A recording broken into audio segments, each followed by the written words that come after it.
এই দেখো, আগামী 1 এপ্রিল 2026 থেকে অনলাইন পেমেন্টে সবকিছু বদলে যেতে চলেছে। হ্যাঁ শুনেছি। এমনকি ওটিপি দেওয়ার ধরনও নাকি বদলে যাবে। এর সাথে বদলে যেতে চলেছে ব্যাংক অ্যাকাউন্ট সুরক্ষিত রাখার ধরনও। প্রথম নিয়ম হলো যেটা 1 এপ্রিল 2026 থেকে চালু হবে, ডায়নামিক 2 ফ্যাক্টর অথেন্টিকেশন।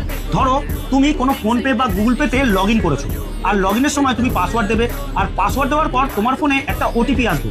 তুমি সেই ওটিপিটা যতক্ষণ না সাবমিট করবে ততক্ষণ কিন্তু তুমি এই ফোনপে বা গুগল পেতে লগ ইন করতে পারবে না।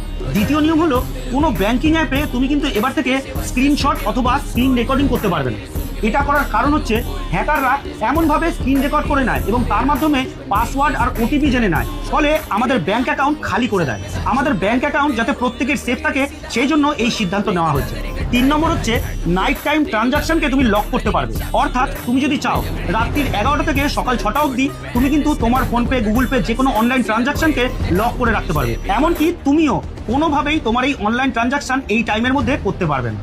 চতুর্থত হলো আপনার অজান্তে যদি কোনো রকমের ফ্রড অ্যাপ অথবা কোনো মালওয়্যার আপনার ফোনে ডাউনলোড হয়ে যায়, তাহলে ট্রানজাকশন করার সময় আপনার কাছে বারবার ওয়ার্নিং নোটিফিকেশন আসবে।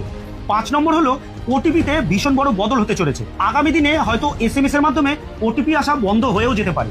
এবার থেকে আপনি যে ব্যাংকিং অ্যাপ ইউজ করবেন সেই অ্যাপের মধ্যেই কিন্তু আপনার ওটিপিটা আসবে। 6 নম্বর হলো এবার থেকে প্রয়োজনের তুলনায় বেশি ট্রানজাকশন করতে হলে তোমাকে সিকিউরিটি প্রশ্ন করা হবে।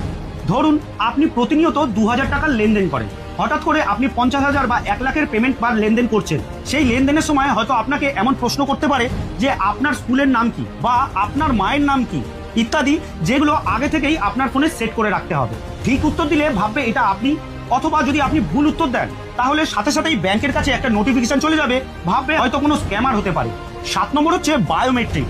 অর্থাৎ এবার থেকে পাসওয়ার্ডের বদলে তোমাকে ফিঙ্গারপ্রিন্ট ইউজ করতে হবে যখন তুমি কোনো ট্রানজেকশন করবে। 8 নম্বর হলো আধার এবং বায়োমেট্রিক। যদি আপনি ব্যাংকিং অ্যাপস থেকে অধিক পরিমাণে টাকা লেনদেন করেন, 1 লাখ 2 লাখ বা তার বেশি, সেই ক্ষেত্রে আপনার আধার লিঙ্ক, ফিঙ্গারপ্রিন্ট অথবা আপনার ফেস স্ক্যানও দিতে হতে পারে। অন্যথায় কোনোভাবেই কিন্তু পেমেন্ট করা যাবে না। তো এই নিয়মগুলি কিন্তু অনেকেই জানে না, তাই নিয়মগুলি সবার সাথে অবশ্যই শেয়ার করবেন। যা বুঝলাম, এবার তো তাহলে ভালোই হবে। অনলাইনে সহজে কেউ আপনার সাথে প্রতারণা করতে পারবে না, কোনো রকম ফ্রড সহজে আপনার সাথে হবে না। অনেকাংশে আপনার যে কোনো অনলাইন ট্রানজাকশন বলুন, আপনার ফোন বলুন, অনেকাংশে সিকিউর থাকবে।